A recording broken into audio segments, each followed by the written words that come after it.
This is The Big Snow by Berta and Elmer Hatter. Big snow.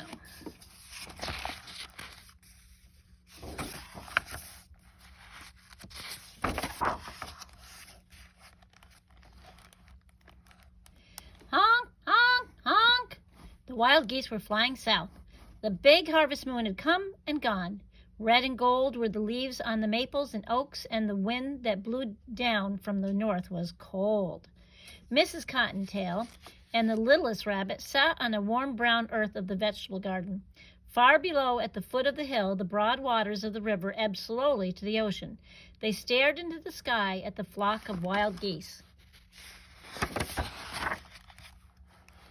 "You know what that means," said Mrs. Cottontail. The littlest rabbit shook her head. He couldn't speak because his mouth was full of carrot tops. He didn't know why the geese were flying south. This was the first time he had seen them. "This means that the cold winter days are near and you will be needing a warm coat," said Mrs. Cottontail. "Eat plenty of cabbage leaves and carrot tops and you will have a thick coat for the winter." The littlest rabbit nibbled another tender carrot top. The fat little groundhog, who lived in a den just outside the garden fence, looked up as the geese flew overhead. He had already put on his warm fur coat. "Uh-oh," he said. "It's nearly time for my winter nap." When the days grew short and the cold, he went to bed and slept soundly until spring. This saved him the trouble of storing food for the winter. Mrs. Chickmunk, with her cheek pouches full of seeds, stopped for a moment beside the little stone house on the hillside. She worked hard all summer and had stored plenty of seeds and nuts for the winter in her home deep beneath the rock pile. "Brrr," she said. "It's getting cold. It's time for me to retire." A blue jay, perched on the topmost bough of the sycamore, looked at the geese flying in the sky high above the river. Well, it's later than I thought." He flew to the big pine tree where the cardinals were resting. "Aren't you going south?" he asked. "No, indeed," replied the cardinals. We can find plenty to eat here. We like winter."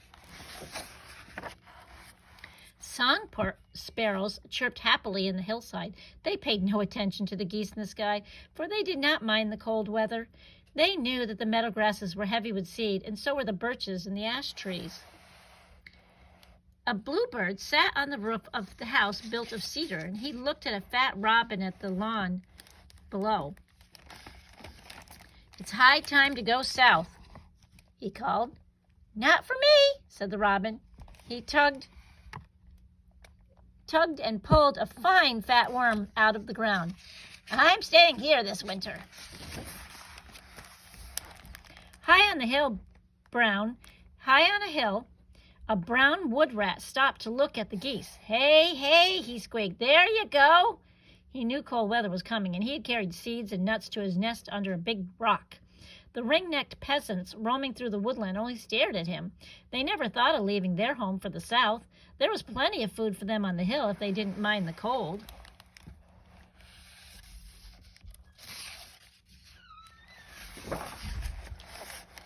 "Caw, caw, caw," croaked the three black crows in the cornfield as the geese flew by. They knew where to find food during the long winter months, and they never went south. Every day during the harvest season, the red squirrels and the gray squirrels had been busy storing nuts and acorns and seeds under the leaves and logs where they hoped to find them during the lean winter months. Their fur coats were thick and warm, and they were ready for winter.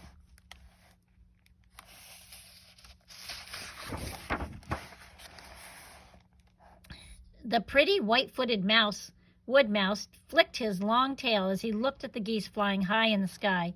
He knew that winter was coming, but he had worked hard and had a good supply of seeds stored away in his underground nest. He wouldn't be hungry for months to come. The short-tailed meadow mouse didn't bother to look at the geese. Winter held no terrors for him. The tunnels made by the moles led to sweet plant roots and to the tulip bulbs in the garden. He would have plenty to eat.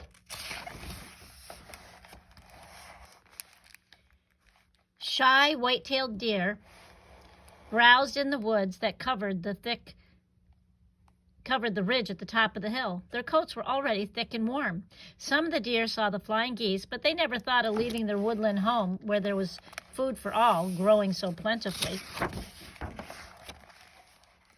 And there were hill dwellers who came out to hunt for food at night.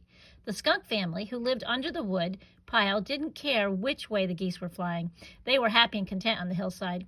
There was plenty of food to be found if only one followed one's nose, and they could sleep through the coldest winter months in their bed of leaves and soft grasses. The raccoons followed their path through the woods. They too knew that winter was coming. When the deep snow covered the land, they would climb into their soft bed in a hollow trunk of the old willow to sleep until the cold days passed. The days grew shorter. Then the first snow blew down from the north. When the round winter moon bathed the hillside in a silvery light, the mice and the rabbits came out to dance and frolic.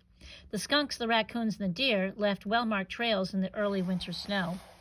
Then, the night after Christmas, there was a rainbow around the moon. The wise owls knew what that meant. A rainbow around the moon meant more snow, much more. Whoo! The sad trilling call of the screech owl was heard up and down and across the hillside. The owls were right. Soft gray clouds quickly filled the sky and blotted out the moon. A beautiful snowflake fell through the air. Then 2 flakes floated softly to the earth, followed by 3, then 4, and the snowflakes fell faster and faster and faster. Millions of snowflakes fell from the sky. It snowed all that night and all the next day. Thick snow covered the branches of all the trees.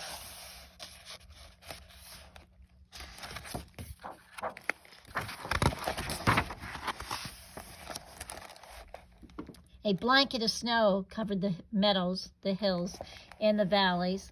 The snow was heavy on the roofs of the houses and the barns. It's a pretty picture. The snow stopped falling on the evening of the second day. Once again, the big silvery moon rose high in the sky. The owls winged noiselessly from the sycamore to the pine woods. Nothing else stirred in the silent snow-covered land. Then the skunk family dug their way up from their den buried so deep under the snow. They sniffed and sniffed, but all their sharp noses smelled was snow. So they crawled back to sleep again in their soft den. The raccoons scraped the snow away from the entrance of their home in the willow, and they stared in wonder at the snow, and they hurried back to sleep until spring in their soft, warm bed. At dawn, the jays shook their feathers and left the shelter of the big spruce. The sparrows, the chickadees, the cardinals, and the lonely robin scrambled out from their shelter and flew from tree to tree, trying to find a place to perch on the heavy snow-laden branches. They looked in vain for the seed grasses in the meadow.